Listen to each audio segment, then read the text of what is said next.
Ricky Baker. Tus amigas me tienen en la mala, pero no pasa nada.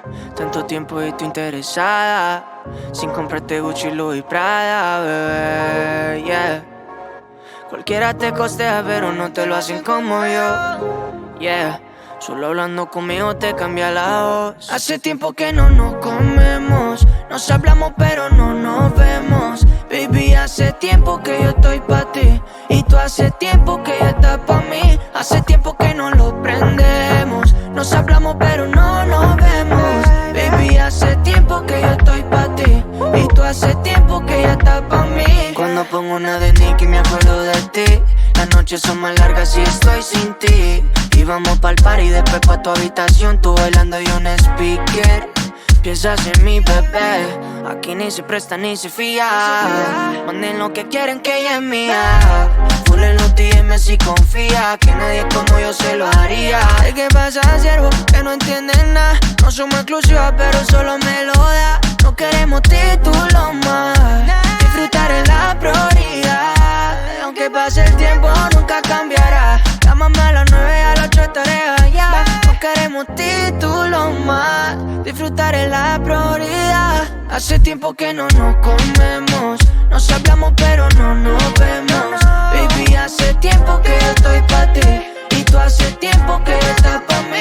Hace tiempo que no lo prendemos, nos hablamos pero no nos vemos. Baby, hace tiempo que yo estoy pa' ti, y tú hace tiempo que ya estás pa' mí.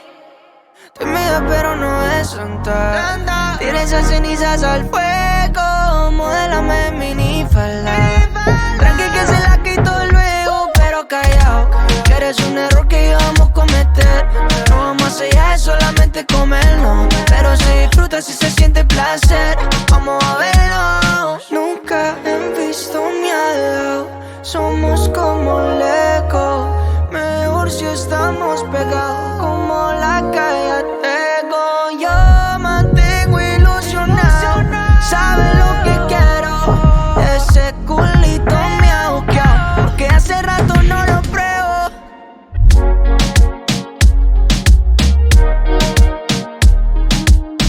Que yo estoy pa' ti, que ella está pa' mí. Prendemos.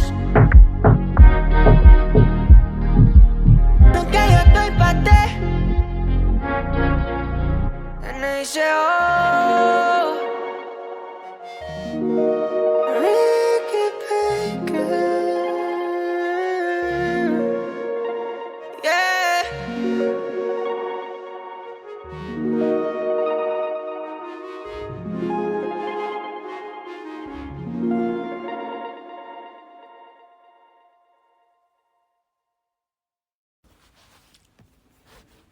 Hello, over here.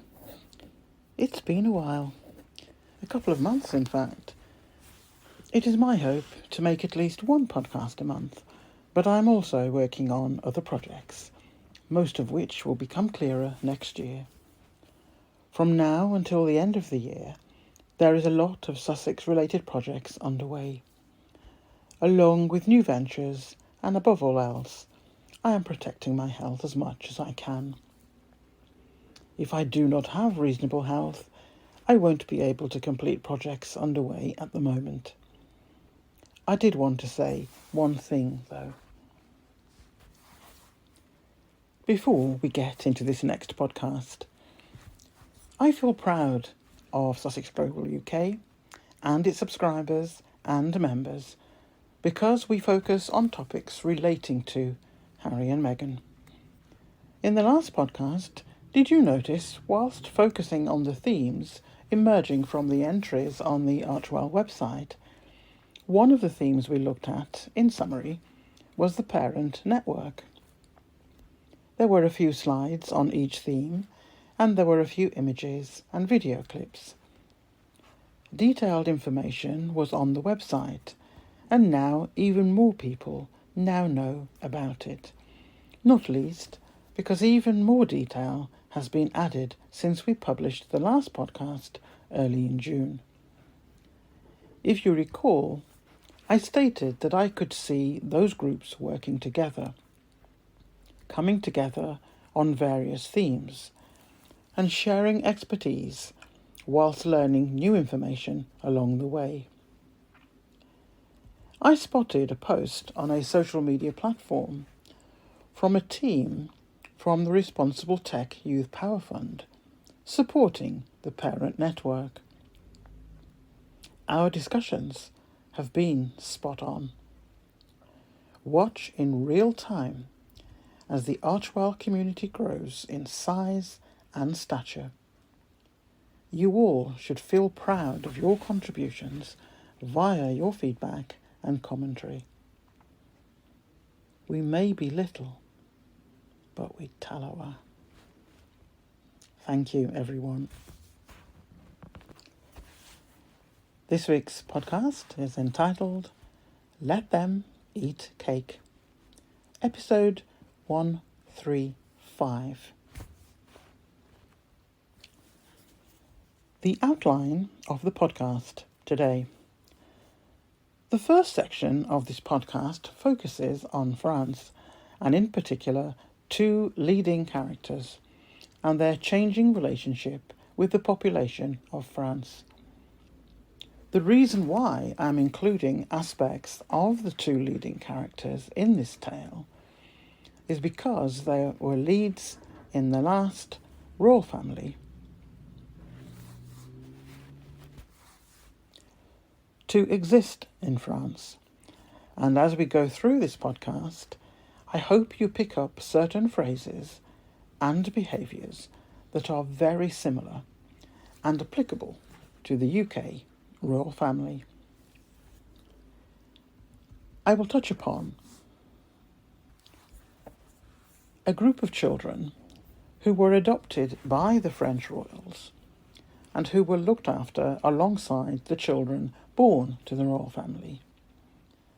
One of the adopted children was a black child who ultimately was treated differently and suffered even more upon the deaths of the adoptive parents. And as a note, it made me think.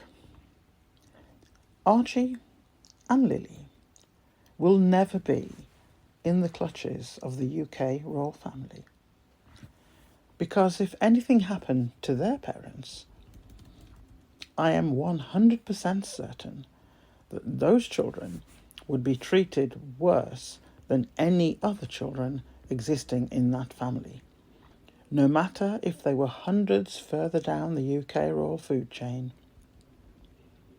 All will become clear as we explore certain events in France and the stark similarities in the UK Toy Town version.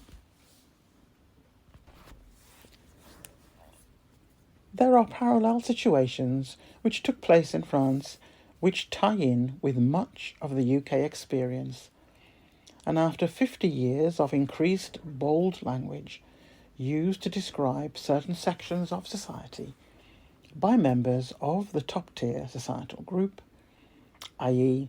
aristocracy, which encompasses the UK royal family, newspaper owners, printed media and televised media executives, senior ranks in armed services and the legal system, and the aristocratic gene pool for those who go fishing for the ideal establishment partner.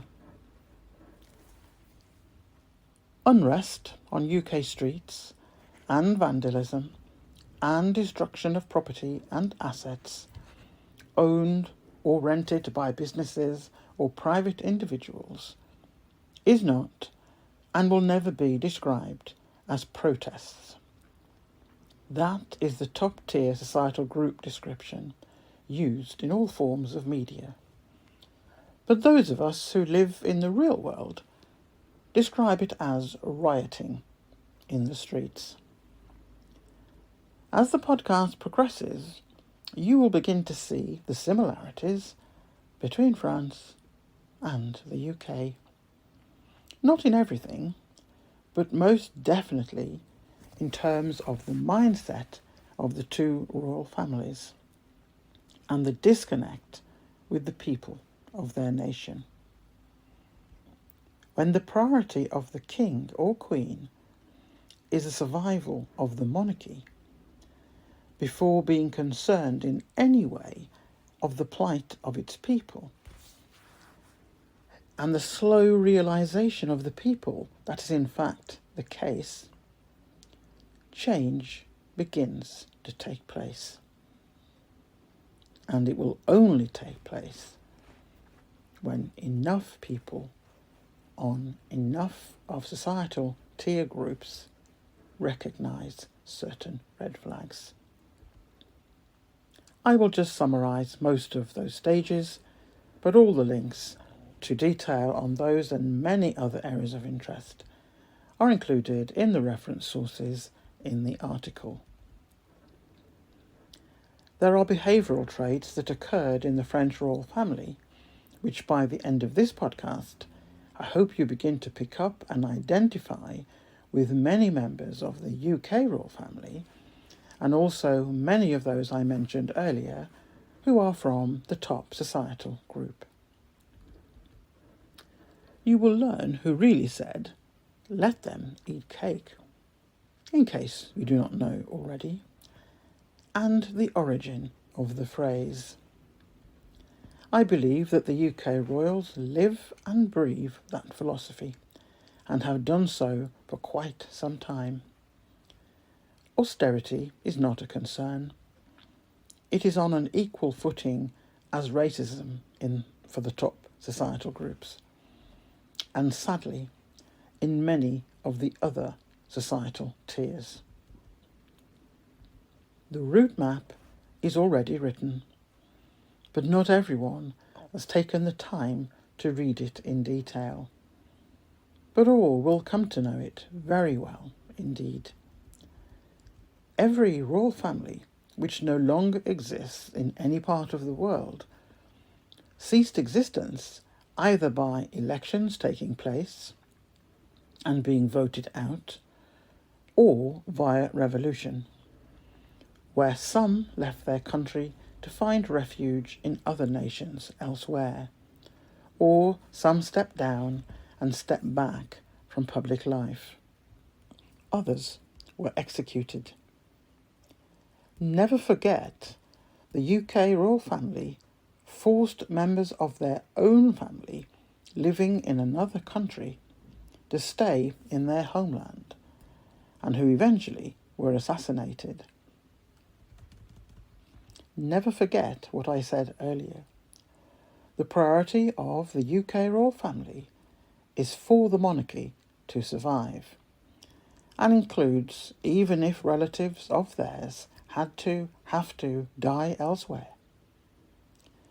UK royals are of German heritage, and they changed their names to Mountbatten Windsor to reduce the chances of them experiencing the same fate as their relatives. Never forget where their priorities lie. Introduction. I'm going to quote from quite a few Wikipedia entries, and the reason for that is because the sources are all in one place, and it saves me having to move about various websites to extract various sources. But in the actual article, you will be able to access, if you so wish, reference sources from a wide range of places, as well as the Wikipedia entry, which again I only took extracts from. It is very, very detailed, very good, very well laid out. Maria Antonia Josepha Joanna, born on the 2nd of November 1755 and reigned till the 16th of October 1793. Well, not actually reigned, that was her lifespan. And she was the last queen consort of France prior to the French Revolution, as the wife of King Louis XVI. Born Archduchess Maria Antonia of Austria, she was the penultimate child and youngest daughter of Empress Maria Theresa and Emperor Francis I. She married Louis, Dauphin of France, in May 1770 at the age of 14. She then became the Dauphine of France. On May 1774, her husband ascended the throne and she became queen. As queen, Marie Antoinette became increasingly unpopular among the people. The French accused her of being a profligate, promiscuous, having illegitimate children, and harbouring sympathies for France's perceived enemies, including her native Austria. She was falsely accused in the affair of the diamond necklace, but the accusations damaged her reputation further. During the French Revolution, she became known as Madame Deficit, because the country's financial crisis was blamed on her lavish spending and her opposition to social and financial reforms.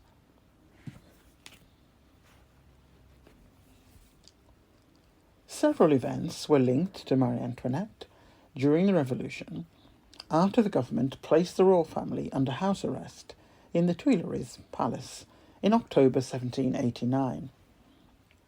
The June 1791 attempted flight to Varennes and her role in the War of the First Coalition were immensely damaging to her image among French citizens. On the 10th of August 1792, the attack on the Tuileries forced the royal family to take refuge at the Assembly, and they were imprisoned in the Temple on the 13th of August. On the 21st of September, the monarchy was abolished. Louis XVI was executed by guillotine on the 21st of January 1793. Marie Antoinette's trial began on the 14th of October. 2 days later, she was convicted by the Revolutionary Tribunal of high treason and executed by beheading by guillotine on the 16th of October 1793 at the Place de Révolution. Now, to give some context, meat on the bone, so to speak, of what I've just quickly gone through, I'm going to break it down into smaller sections, but the sections I've chosen, within them, there are highlighted sentences, phrases. Some of them are whole paragraphs, but most of them are just sentences and phrases that you will see on slides that, in this case, apply to the French royal family. And in the video podcast and also in the article, you will see images of slides where I have picked out and put in italics and put it in red that those phrases, those lines, anything that's in red, italics and bold within the text and on the slides link to mirror the behaviour, activities of the UK royal family. Clearly, as we go through this, there's going to be less of those because there are things that took place in France that haven't completely taken place in the UK, but they certainly have been occurring in the last 2 or 3 decades, and certainly in the last decade very much. There's been more red flags, more indicators, if you like, if you know what you're looking for, they're there. So there are less quotes in relation to things that have gone on in the French history. They haven't happened in the UK yet. They may not in its entirety, but there's no doubt in my mind, which you'll see in my conclusions, where I think there will be similarities, and at some point in the future, whether that be many decades or a few, that those things will start to have their boxes ticked, and enough people will then start to question certain things. It is inevitable. So let's have a look. Early life, 1755 to 1770. Maria Antonia spent her formative years between the Hofburg Palace and Schönbrunn, the imperial summer residence in Vienna, where on the 13th of October 1762, when she was 7, she met Wolfgang Amadeus Mozart, 2 months her junior, and a child prodigy. This section that I'm going to read, a couple of sentences, is in italics. So here it is applicable to the French royal family, but there are very much similarities with one or more members of the UK royal family over time.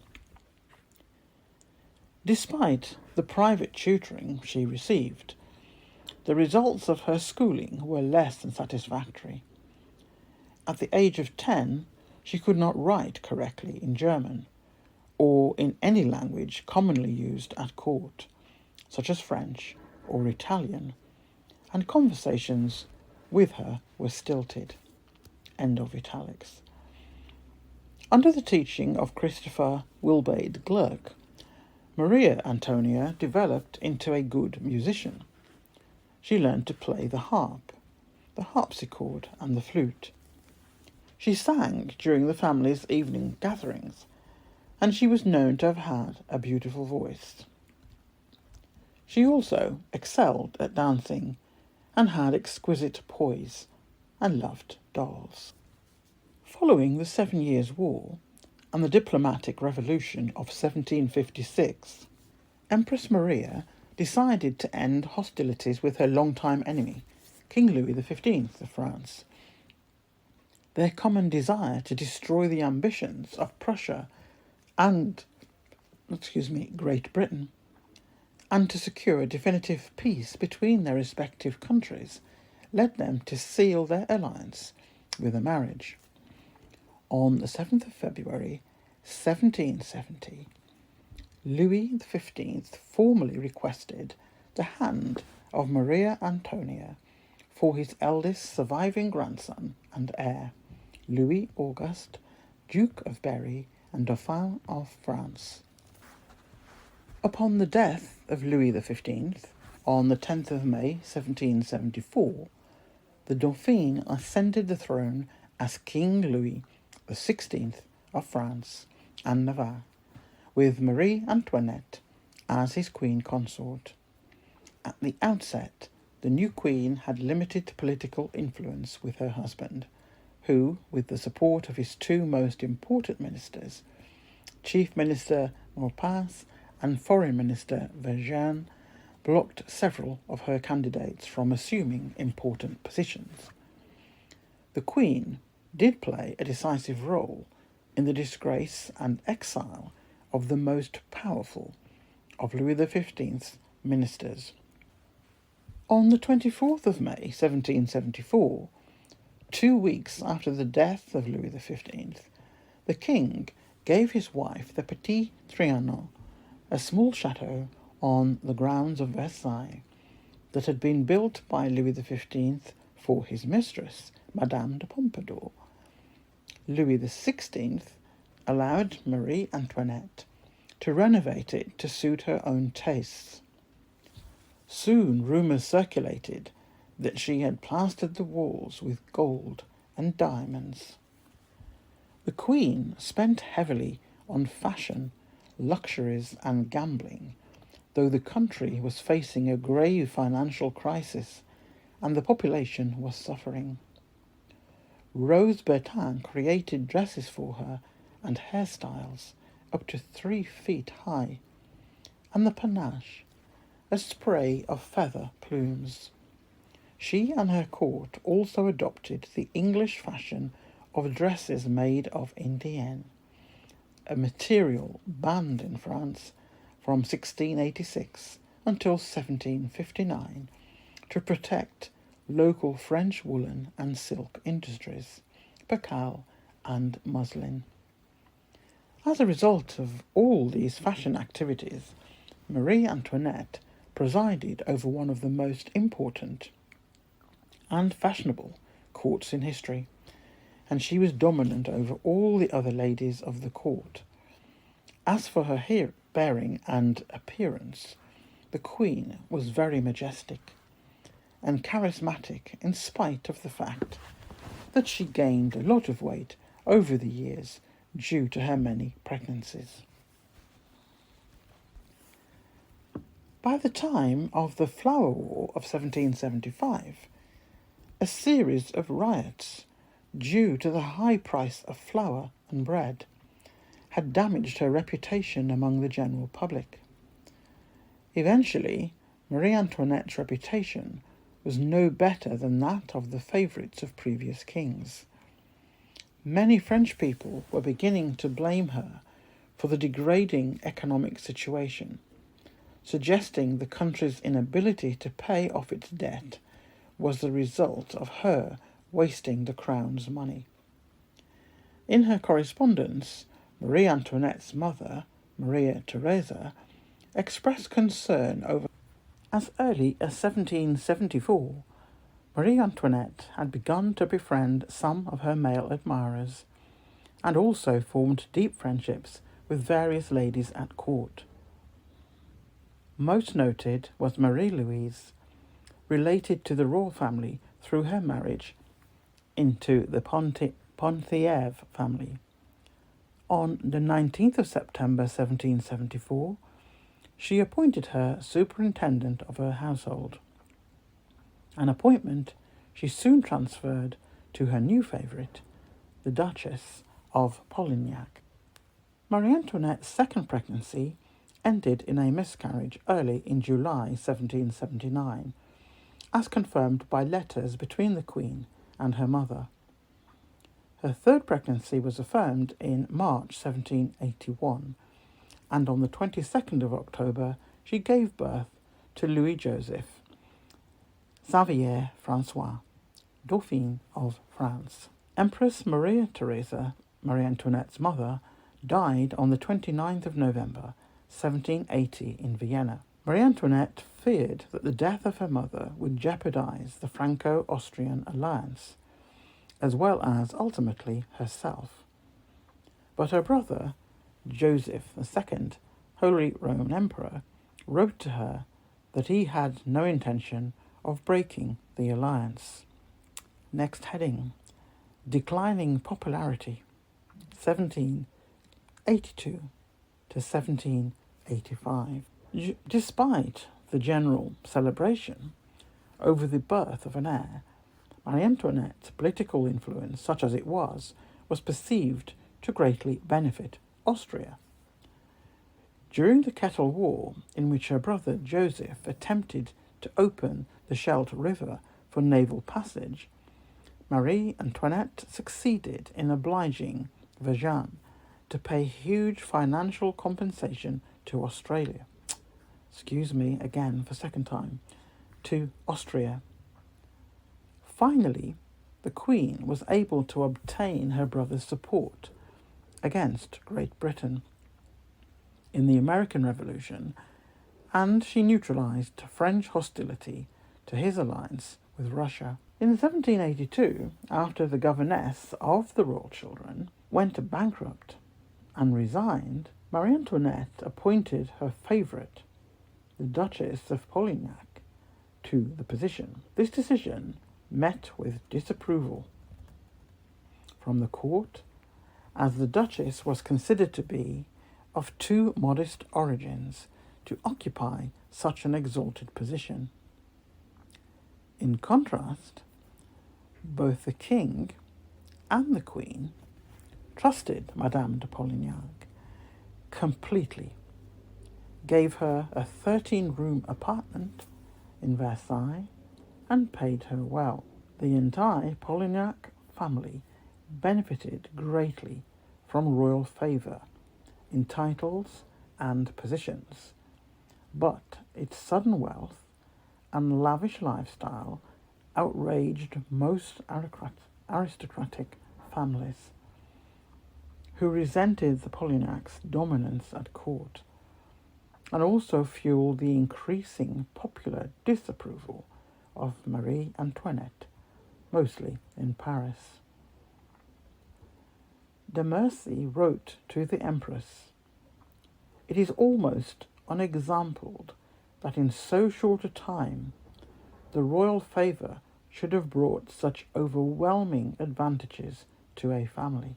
In June 1783, Marie Antoinette's new pregnancy was announced, but on the night of the 1st to the 2nd of November, her 28th birthday, she suffered a miscarriage. In 1783, the Queen was busy with the creation of her Hamlet, a rustic retreat built by her favoured architect, Richard Meek, according to the designs of the painter Hubert Robert. Its creation, however, caused another uproar when its cost became widely known.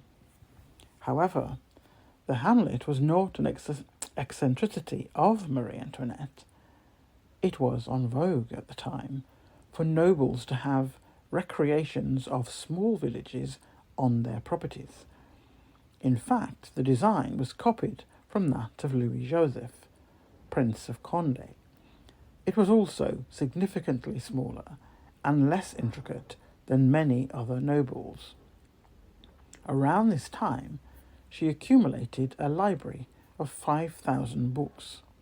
Those on music, often dedicated to her, were the most read, though she also liked to read history. She sponsored the arts, in particular music. Marie Antoinette preferred to hold her musicals in the salon of her petit apartment de la Reine, in the Palace of Versailles, or in the Theatre de la Reine. She limited the audience to her intimate circle and a few musicians, admitted to perform music with the Queen. St. George probably played his violin sonatas for 2 instruments, with Her Majesty playing the forte piano. She also supported some scientific endeavours, encouraging and witnessing the first launch of Montgolfier, a hot air balloon, for the first time in human history. This extraordinary feat, which represented a turning point in human civilization, was done by Jean-François Pilatre de Rosier. On the 27th of April 1784, Pierre Beaumarchais' play The Marriage of Figaro premiered in Paris. Initially banned by the king due to its negative portrayal of the nobility, the play was finally allowed to be publicly performed because of the Queen's support and its overwhelming popularity at court, where secret readings of it had been given by Marie Antoinette. The play was a disaster for the image of the monarchy and aristocracy.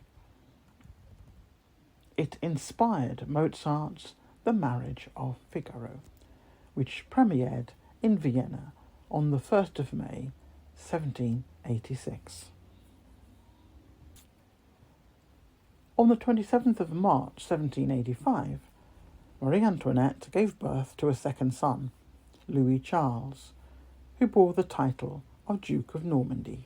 Courtiers at Versailles noted in their diaries that the date of the child's conception corresponded perfectly with the period when the king and the queen had spent much time together. But these details were ignored amid attacks on the queen's character. These suspicions of legitimacy, along with the continued publication of the libelles and never-ending cavalcades of court intrigues, the actions of Joseph II in the Kettle War, the purchase of St. Cloud, and the affair of the diamond necklace combined to turn popular opinion sharply against the Queen. And the image of a licentious spendthrift, empty-headed foreign queen was quickly taking root in the French psyche. A second daughter, her last child, Marie Sophie Helene Beatrix, Madame Sophie, was born on the 9th of July 1786 and lived only 11 months until the 19th of June 1787. She was named after the king's aunt, Princess Sophie of France. Next section. Prelude to the Revolution. Scandals and the failure of reforms, 1786 to 1789. In the article, I've just put a heading of Diamond Necklace Scandal. You've probably gathered it crops up in a few paragraphs throughout various entries in a number of textbooks. I've put a link where you can read about the affair of the diamond necklace. And all I will say, you will, when you read all the various articles, or as many as you wish to read on it, because it appears several places, I just smiled, and a particular name came to my mind in the current royal family, where there are question marks about a missing diamond necklace. So I'll leave you to ponder through that if you wish, and I'm sure at the end you'll be smiling. There are a number of photographs of various characters in this podcast, and paintings done of them and their children, and there is also a famous painting, a reconstruction of the missing diamond necklace that is on display in the Chateau de Bretagne in France. That is included in the article and is also one of the images on the slides. Failure of political and financial reforms. Suffering from an acute case of depression, the king began to seek the advice of his wife. In her new role and with increasing political power, the Queen tried to improve the awkward situation brewing between the Parliament and the King. This change of the Queen's position signalled the end of the Polignacs' influence and their impact on the finances of the Crown. Again, I will interject the two, how can I put it, the comparisons that came to my mind when I kept coming across, I've only mentioned it a few times in the podcast, but the name of this particular family appears quite a lot in various publications, and of a family who were all part of royalty or in the background mixing with royalty, and who suddenly became very prominent because they were in favour of, in this case, the Queen. And also the kind of influence they then had on other senior members of the French royal family, and how it came to an end, as it says here. A particular family, and I shall mention no names, came to mind, and as I kept coming across references to them and their appearance or appearances on the increase in various areas of royal life, who seem to be in a lot of places that they never used to appear in. That's all I'm going to say. Whether or not you will come up with the same family, remains to be seen. I suspect there's probably more than one, but there was definitely one that came to my mind immediately, and the more I read, the more the coincidences were sort of feeding across. And it wasn't really a coincidence as such, because it definitely wasn't planned. Look at, it's in the 1700s, but it still made me smile, because there's a route map here from just what has been published and what did happen in France, and there is so much of it already replicated in the UK's journey in terms of their royal family and how they're getting on in recent decades, and certainly how they're getting on in the last few years. It's almost as if the UK is a shadow version, a mirrored version, however you want to describe it, of what took place all those centuries ago. And we have obviously not moved on very much in that time. France's financial problems were the result of a combination of factors: several expensive wars, a large royal family whose expenditures were paid for by the state, and an unwillingness on the part of most members of the privileged classes, aristocracy, and clergy. And in this case, let me just interject here, this is the top societal group. There are more than those just mentioned, but they're part of the top societal group. So going back to that structure that we did some months ago about the different tiers in society and who fits where, and whether or not people can move from one tier to another, and if so, how long does it take? Years, decades, whatever. So yeah, it's funny how all this time they're talking about top tier groups or a top group, the most senior group, and it's for the privileged classes, aristocracy, and clergy to help defray the costs of the government out of their own pockets by relinquishing some of their financial privileges. As a result of the public perception that she had single-handedly ruined the national finances, Marie Antoinette was given the nickname of Madame Deficit in the summer of 1787. While the sole fault for the financial crisis did not lie with her, Marie Antoinette was the biggest obstacle to any major reform effort. She had played a decisive role in the disgrace of the reformer ministers of finance, Anne Robert Jacques Turgot, in 1776, and Jacques Necker first dismissal in 1781. If the secret expenses of the Queen were taken into account, court expenses were much higher than the official estimate of 7% of the state budget. Now that last sentence more than mirrors what has gone on with creative accounting of our royal family for quite some time. That's just my personal opinion on the figures presented. I have no knowledge of what other data may exist elsewhere. On the eve of the opening of the Estates Generales, the Queen attended the Mass celebrating its return.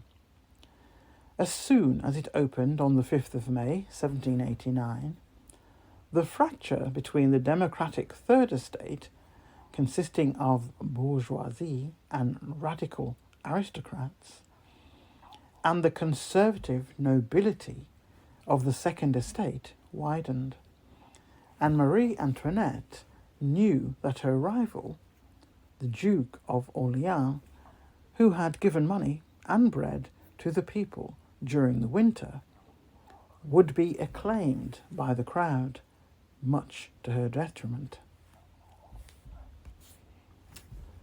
Next section, French Revolution before Varennes, 1789 to 1791.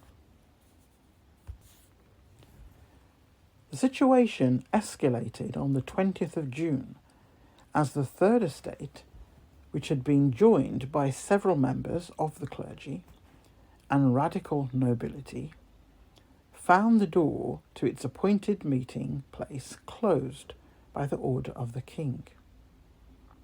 It thus met at the tennis court in Versailles and took the tennis court oath not to separate before it had given a constitution to the nation.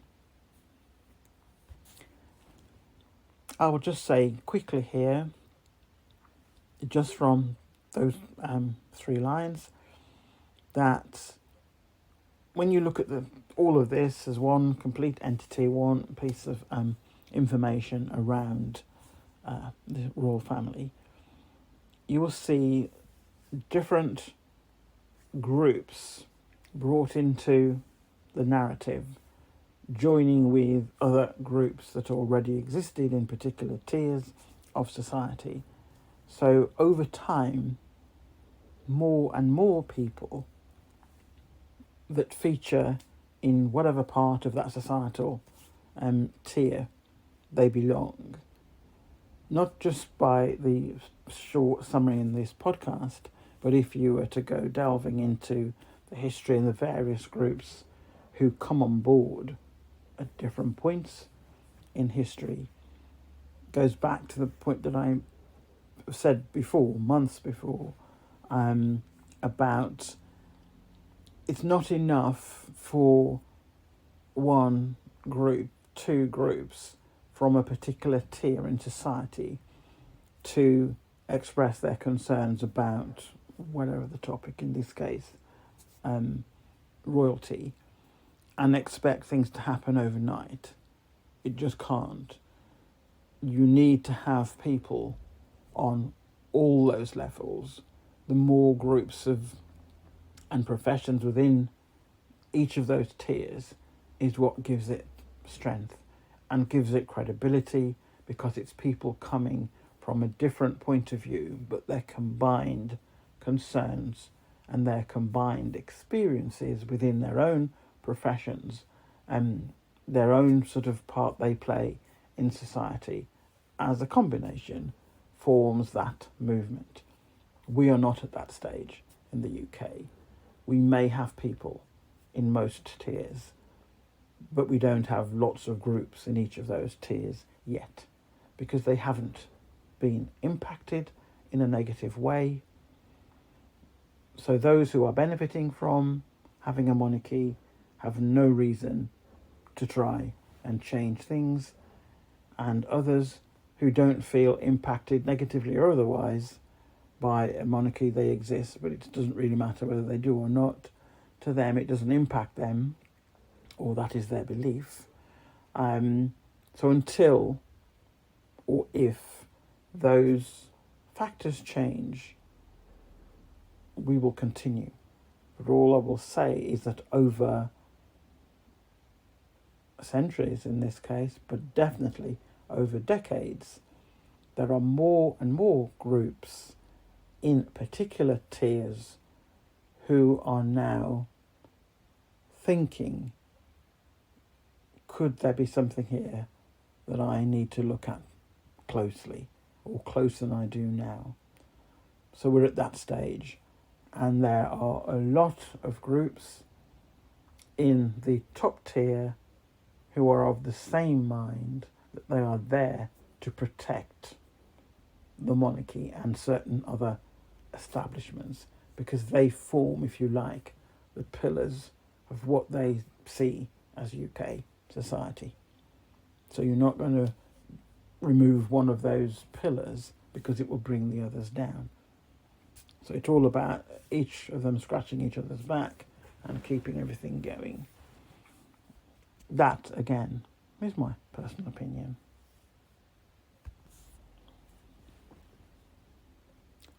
Moving things along in terms of the atmosphere becoming worse, and it is in the article. I've put a bit more in the article, and there are obviously several links to even more details. But just to say, things are getting worse. In the days following the storming of the Bastille, for fear of assassination, and ordered by the king, the emigration of members of the high aristocracy began on the 17th of July with the departure of the Count of Artois, the Condé, cousins of the king, and the unpopular Polignacs. Marie Antoinette, whose life was as much in danger, remained with the king, whose power was gradually being taken away by the National Constituent Assembly. The abolition of feudal privileges by the National Constituent Assembly on the 4th of August 1789, and the Declaration of the Rights of Man and of the Citizen, drafted by Lafayette with the help of Thomas Jefferson and adopted on the 26th of August, paved the way to a constitutional monarchy. Despite these dramatic changes, life at the court continued, while the situation in Paris was becoming critical because of bread shortages in September. On the 5th of October, a crowd from Paris descended upon Versailles and forced the royal family to move to the Tuileries Palace in Paris, where they lived under a form of house arrest, under the watch of Lafayette's National Guard, while the Count of Provence and his wife were allowed to reside in the Petit Luxembourg, where they remained until they went into exile on the 20th of June, 1791. And for those who are just listening to the audio of this, the two phrases in that last section that are highlighted in red and will appear in their own right at the end, as well as being included here for the French royal family. As I've said before, any text that you see highlighted in red and bold are contained towards the end of the podcast, because these are the things that mirror or are on the way to becoming, they've already started to show, so they apply to the UK royal family to varying degrees. Some of them completely, others they've started on that road, whether or not they realise it, but they have. So, to just repeat, the abolition of feudal privileges, Declaration of the Rights of Man and of the Citizen. Just keep that in mind when you see at the end just slides going by. I won't be saying very much on them, you will see for yourselves, and you'll have heard me use those phrases in terms of the French royal family, and at the end of the podcast, anything that's in red, there are other things, but the ones in red are where it's already starting to become an issue in the UK. A significant achievement of Marie Antoinette in that period was the establishment of an alliance with the Honoré Gabriel Riquetti, Comte de Mirabeau, the most important lawmaker in the Assembly. Like Lafayette, Mirabeau was a liberal aristocrat. He had joined the Third Estate and was not against the monarchy, but wanted to reconcile it with the revolution. He also wanted to be a minister and was not immune to corruption. On the advice of the Mercy, Marie Antoinette opened secret negotiations with him, and both agreed to meet privately at the chateau, where the royal family was allowed to spend the summer, free of the radical elements who watched their every move in Paris. At the meeting, Mirabeau was much impressed by the Queen, and remarked in a letter to Auguste Marie Ramond Arenberg that she was the only person the king had by him. An agreement was reached, turning Mirabeau into one of her political allies. Marie Antoinette promised to pay him 6,000 livres per month and 1 million if he succeeded in his mission to restore the king's authority.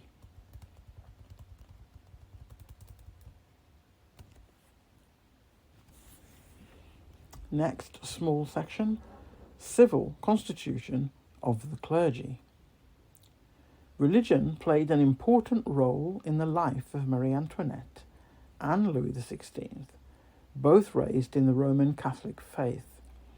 The Queen's political ideas and her belief in the absolute power of monarchs were based on France's long-established tradition of the divine right of kings. That phrase, divine right of kings, is in bold and red, so it will appear again under the UK banner. On the 18th of April, as the royal family prepared to leave for St. Cloud to attend Easter Mass, celebrated by a refractory priest, a crowd soon joined by the National Guard. Disobeying Lafayette's orders prevented their departure from Paris, prompting Marie Antoinette to declare to Lafayette that she and her family were no longer free. This incident fortified her in her determination to leave Paris for personal and political reasons, not alone, but with her family. Even the king, who had been hesitant, accepted his wife's decision to flee with the help of foreign powers and counter-revolutionary forces.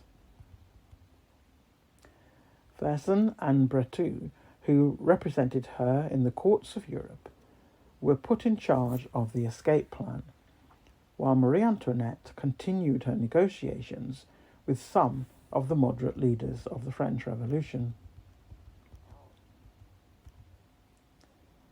There had been several plots designed to help the royal family escape, which the Queen had rejected because she would not leave without the king, or which had ceased to be viable because of the king's indecision. Once Louis XVI finally did commit to a plan, its poor execution was the cause of its failure. After many delays, the escape was ultimately attempted on the 21st of June 1791, but the entire family was arrested less than 24 hours later at Varennes and taken back to Paris within a week. The escape attempt destroyed much of the remaining support of the population for the king. Next small section, radicalization of the revolution after Varennes.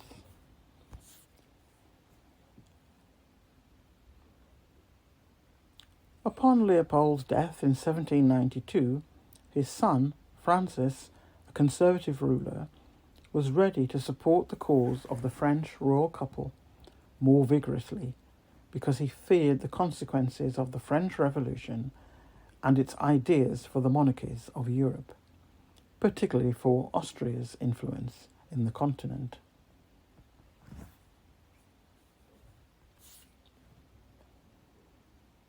Events leading to the abolition of the monarchy on the 10th of August 1792. Leopold's and Francis' strong action on behalf of Marie Antoinette led to France's declaration of war on Austria on the 20th of April 1792. This resulted in the Queen being viewed as an enemy, although she was personally against Austrian claims to French territories on European soil.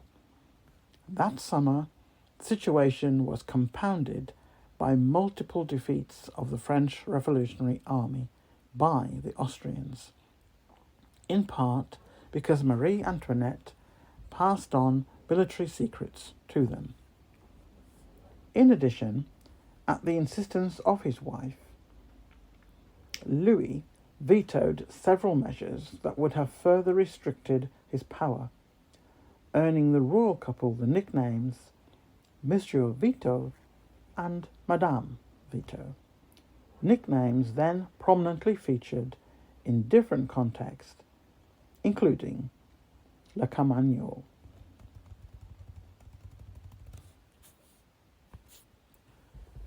On the 20th of June 1792, a mob of terrifying aspect broke into the Tuileries, made the king wear the bonnet rouge, a red Fijian cap, to show his loyalty to the revolution, insulted Marie Antoinette, accusing her of betraying France, and threatened her life.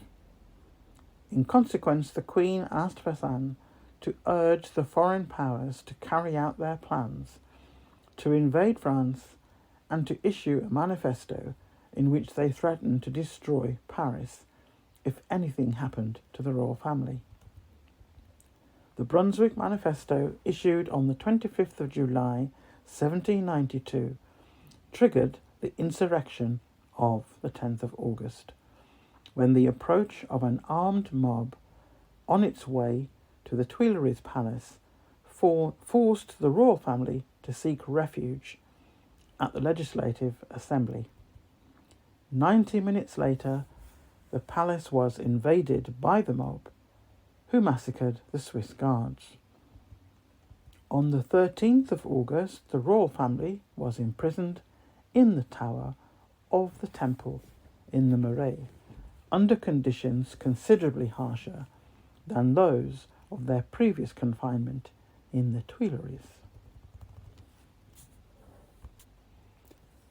On the 21st of September 1792, the fall of the monarchy was officially declared, and the National Convention became the governing body of the French Republic.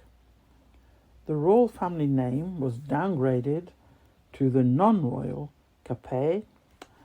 Preparations began for the trial of the former king in a court of law.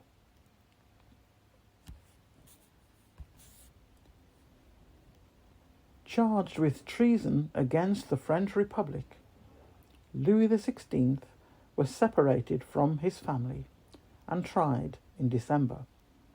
He was found guilty by the Convention, led by the Jacobins, who rejected the idea of keeping him as a hostage.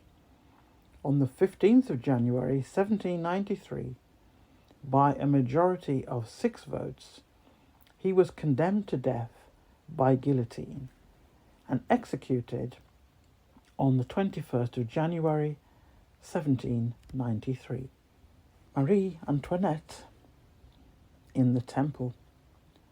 The former queen, now called Widow Capet, plunged into deep mourning.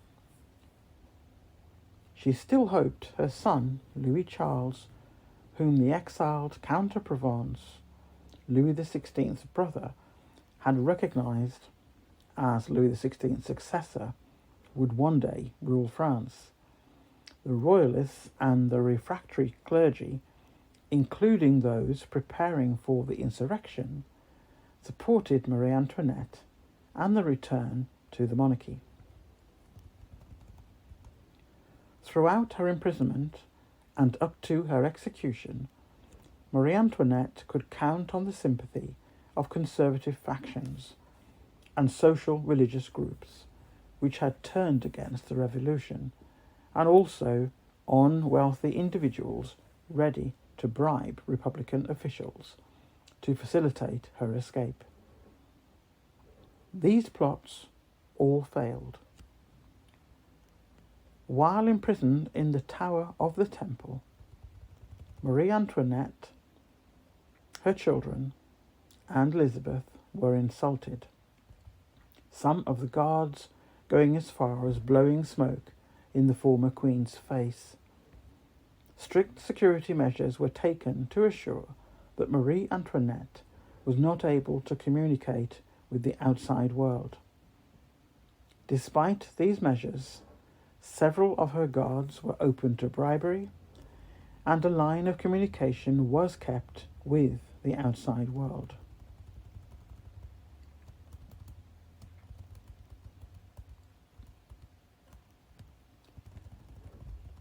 Marie Antoinette was tried by the Revolutionary Tribunal on the 14th of October 1793. Some historians believe the outcome of the trial had been decided in advance by the Committee of Public Safety, around the time the Carnation Plot was uncovered. She and her lawyers were given less than 1 day to prepare her defence.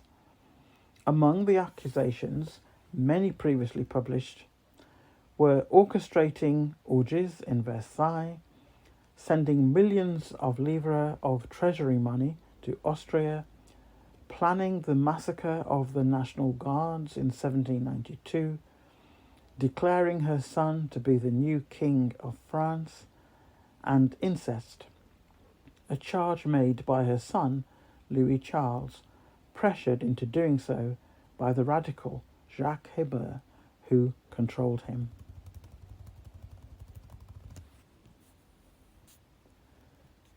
Early on the 16th of October, Marie Antoinette was declared guilty of the 3 main charges against her: depletion of the national treasury, conspiracy against the internal and external security of the state, and high treason because of her intelligence activities in the interest of the enemy. The latter charge alone was enough to condemn her to death. Unlike her husband, who had been taken to his execution in a carriage, she had to sit in an open cart for the hour it took to convey her from the concierge via the Rue Saint-Honoré thoroughfare to reach the guillotine erected in the Place de la Révolution, the present-day Place de la Concorde. She maintained her composure despite the insults of the jeering crowd. A constitutional priest was assigned to hear her final confession. He sat by her in the cart, but she ignored him all the way to the scaffold, as he had pledged his allegiance to the Republic. Marie Antoinette was executed by beheading by guillotine on the 16th of October 1793. Her last words are recorded as "Pardonnez-moi, monsieur, je n'ai pas fait exprès," or "Pardon me, sir, I did not do it on purpose," after accidentally stepping on her executioner's shoe. Marie Tussaud was employed to make a death mask of her head. Her body was thrown into an unmarked grave in the Madeleine Cemetery, located close by in Rue d'Anjou.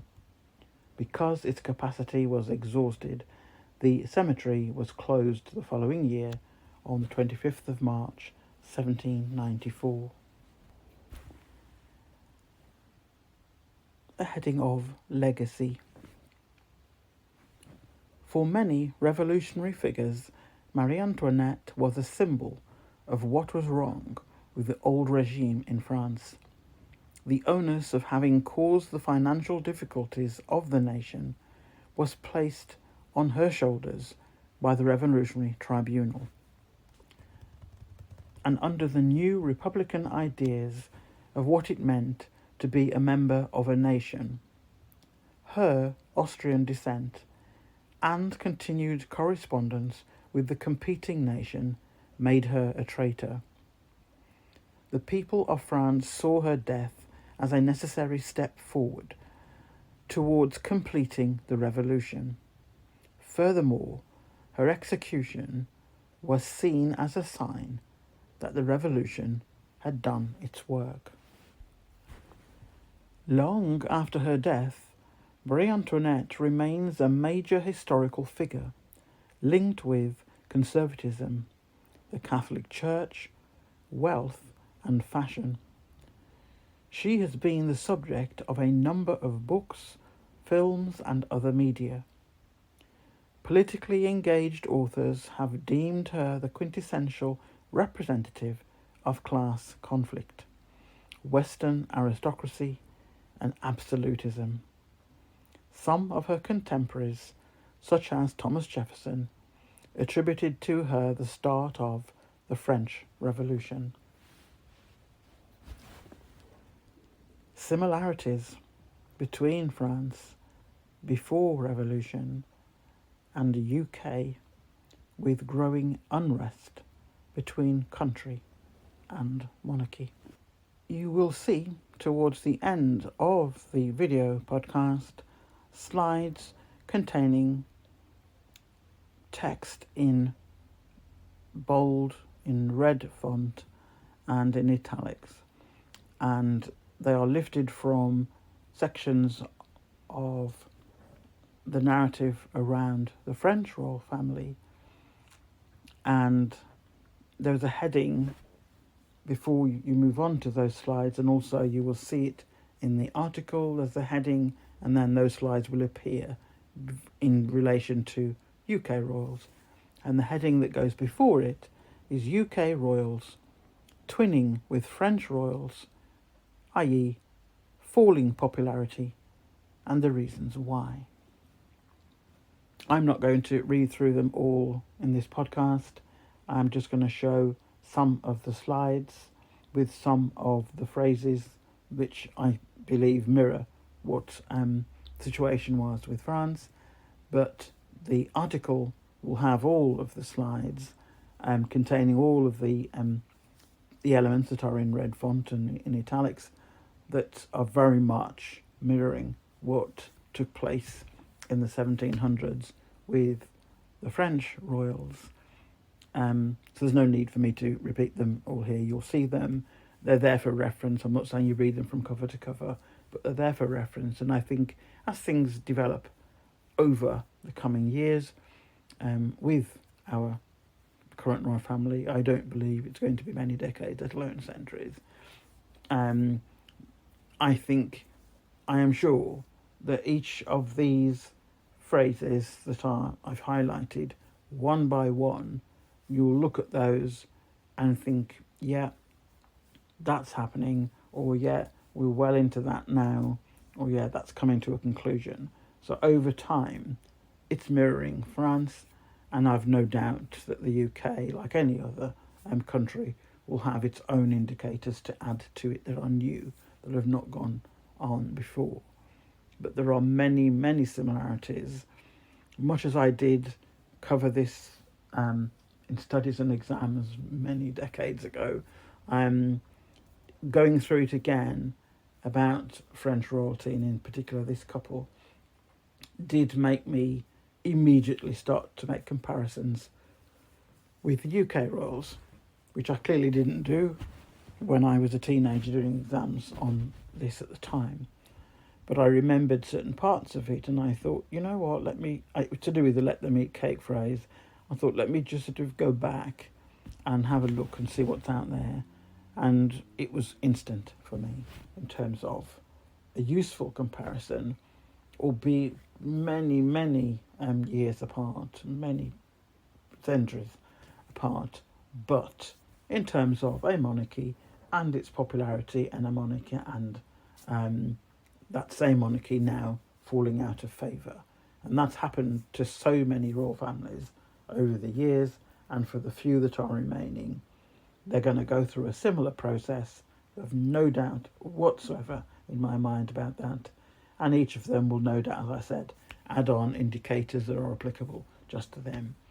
But the general themes running through this, they are the same. Two final sections to cover in this podcast. One of them is about the phrase, let them eat cake, and where it came from. And the final one, before I close, is about the 4 adopted children by Marie Antoinette. There were more than 4 adopted children in total. There were many that she provided finance for, but they were still living with their respective families. These are 4 that were brought into the royal fold, one of whom was a black child. So we'll come on to that as we come to the close. But just to the background, let them eat cake. A saying that shows the insensitivity to or incomprehension of the realities of life for the unfortunate. The story behind this phrase is that of a great princess who, on being informed that the country's people had no bread, replied, "Let them eat cake." The statement is often attributed to Maria Antoinette. It is meant to show that the rich do not care if people in the country are suffering or have any interest in how they get out of it. This explanation comes from a French writer called Rousseau. The writer stated that when the princess says cake, do not think of birthday cakes, think pastries and cakes that come in squares that you can slice. Think of a posh princess in a carriage going through peasant land in order to get to the castle. The carriage has to stop for something, and peasants approach the carriage carrying bread baskets. The princess inquires about what the peasants want, and she is informed that the people are asking for bread because they do not have any. Rousseau points out that the princess has never seen poor people before, hence something was said along the lines of, "I would have cake instead, so why don't they just do that instead?" The princess concerned had no real interest in the plight of the poor. Apparently, the story of the ignorant princess saying "let them eat cake" took place around a century before Marie Antoinette was even born. Contrary to saying such a thing, Maria Antoinette once wrote to her family, "It is quite certain that in seeing the people who treat us so well, despite their own misfortune, we are more obliged than ever to work hard for their happiness." The king seems to understand this truth.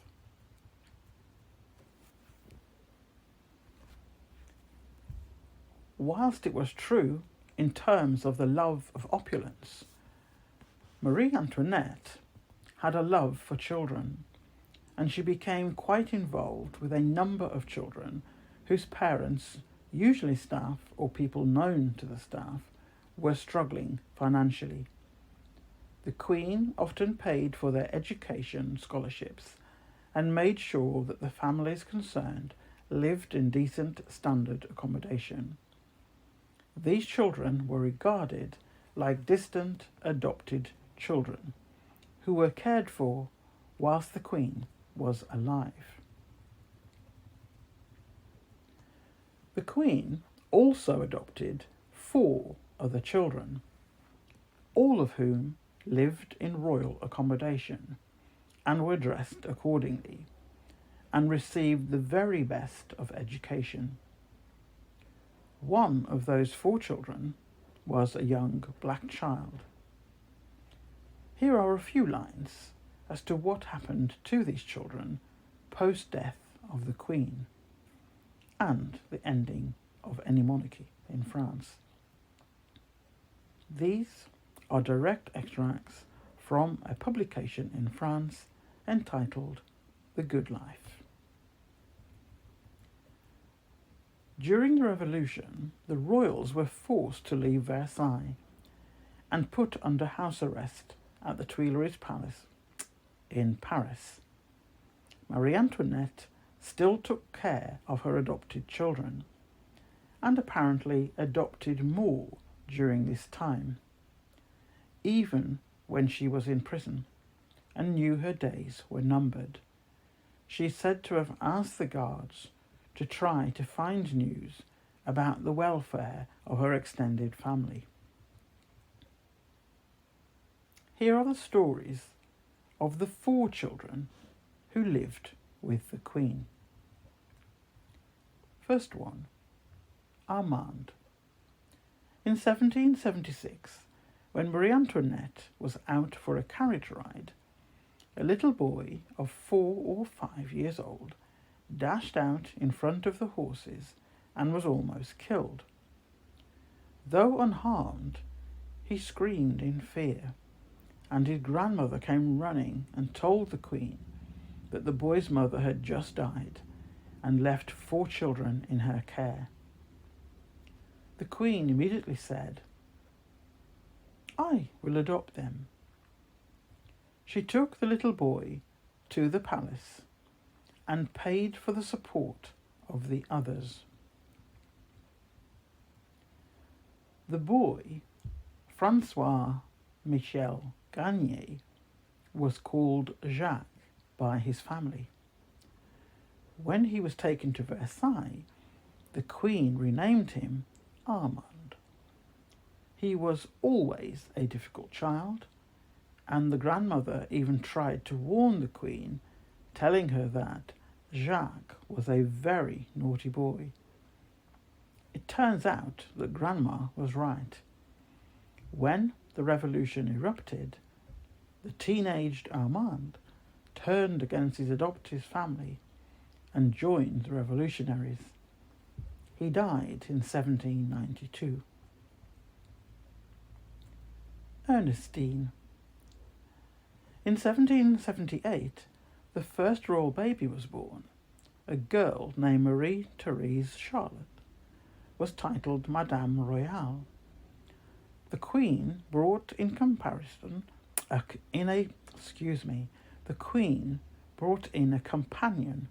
of the same age for her, Marie Philippine Lambriquet, daughter of one of the maids. The little girl spent her days at the palace, where she was called Ernestine, and went home each evening. When Ernestine's mother died, the Queen adopted the little girl and moved her into apartments adjoining those of her royal playmate, giving orders that the 2 girls were to be treated exactly the same. Ernestine went with the family when they were removed from Versailles and installed in the Tuileries. She left their household only when the royals, including children, were imprisoned a year later. Jean Amilcar. In 1787, the Chevalier de Boufflers returned from a trip to Senegal, bearing gifts for the Queen. Marie Antoinette was presented with a parrot and a young Senegalese boy, 5 or 6 years of age. This practice, which seems barbaric to us now, was not uncommon at the time. Normally, a boy like this would have been made a servant, but Marie Antoinette had him baptized as Jean Amilcar, and he was looked after at the palace. He would have been about 10 years old when the family was forced to leave Versailles. The Queen continued to pay for food and lodgings, but when she was no longer able to do so, Jean Amilcar was kicked out of the hotel and died on the streets of Paris. Zoe. In 1790, Marie Antoinette heard that one of her husband's ushers and his wife had died within a few months of each other, leaving 3 orphaned girls. She declared she would adopt them. The 2 older girls were placed in a convent where all expenses were paid by the Queen. The youngest, Jean-Louise Victoire, who was 3 years old, almost the same age as the Dauphin Louis Charles, was brought into the palace as his companion. Her name was changed to Zoe. There were many other children that Marie Antoinette supported financially. Though she may have had many faults, she loved children and went out of her way to help them. It seems that a queen like that couldn't be all bad.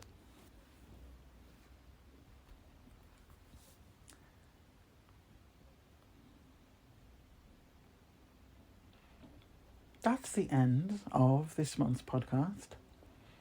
Whilst 90% of the narrative is about King Louis XVI and Marie Antoinette, and the main areas of interest that they had, most of which spun around the lifespan of the monarchy, rather than the people of France, Marie Antoinette particularly had a love of expensive things, and had no qualms or concern about the poverty that increasing numbers of their subjects were experiencing at the same time. You will see on the slides of the video podcast a series of extracts, as I've said before, from various publications, mainly Wikipedia, not least because most of the information I needed for this podcast was in one place. That some of the text is highlighted in red, bold font.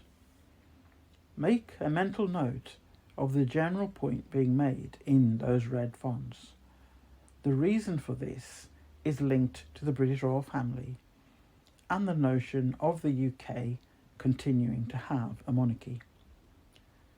There are slides at the end of the video and also included in the article showing extracts of some of the text. All of these slides relate to events and activities, expenditure and many more behavioural traits, including the love of opulence and the belief that a monarchy is a divine requirement. Read those slides again, or when you read the article, which contain far more information.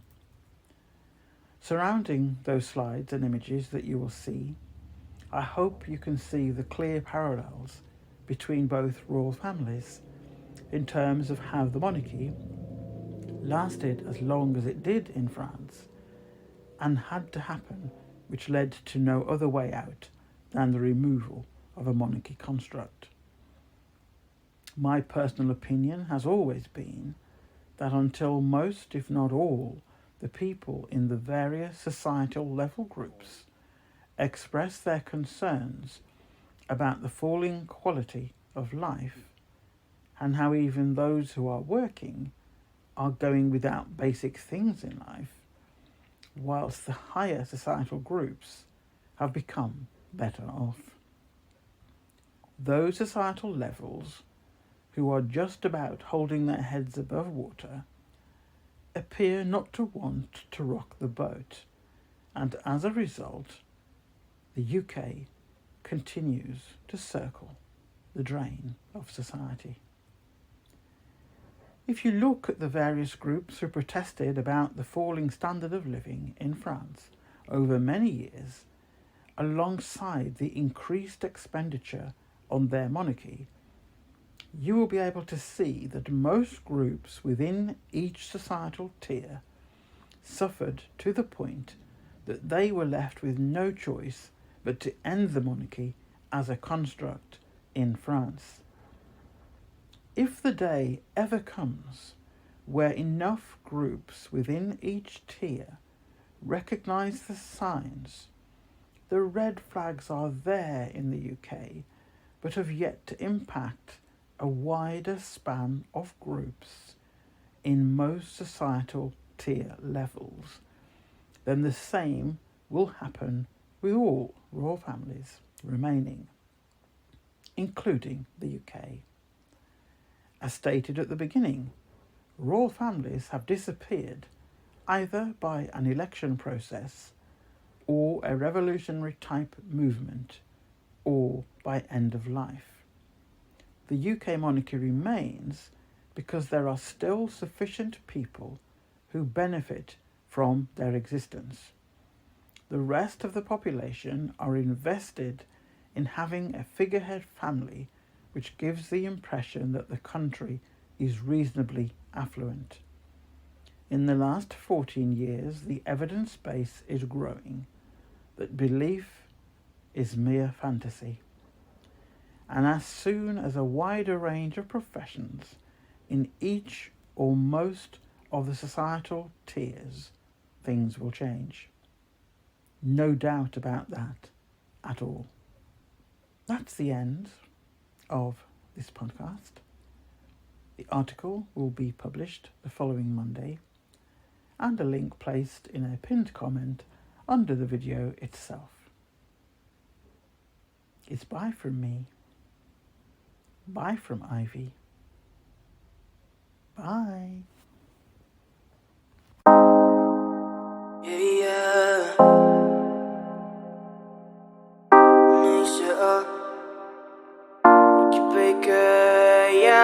Nunca termina lo que empiezas. No hubo ni una despedida. No sé si es que te crees mucho o es que estás perdida. Esto es como un rompecabezas, porque no le encuentro salida. No lo sé. Oiga, señorita, tú me quieres nada más, porque no sabes amar. No me digas que es verdad, ni me la creo. Tú me quieres nada más, porque no sabes amar. Solo es fake lo que me das. Si así se dio fácil, explícame entonces cómo fue. Dijiste te amo 1000 veces, bebé.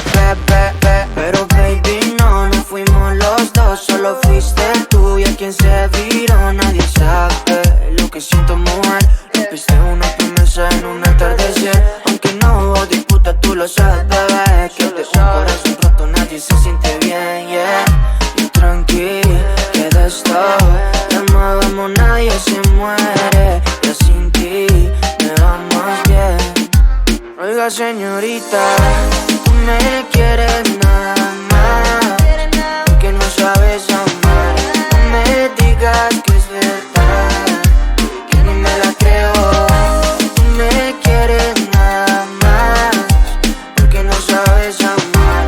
Solo es fake lo que me das. Yo me sorprendo del final, aunque los dos desde el principio lo habíamos escrito ya. Es como si tú controlas hasta mi voz. Es mi límite y nada más. Qué raro que me vuelvas en tus brazos.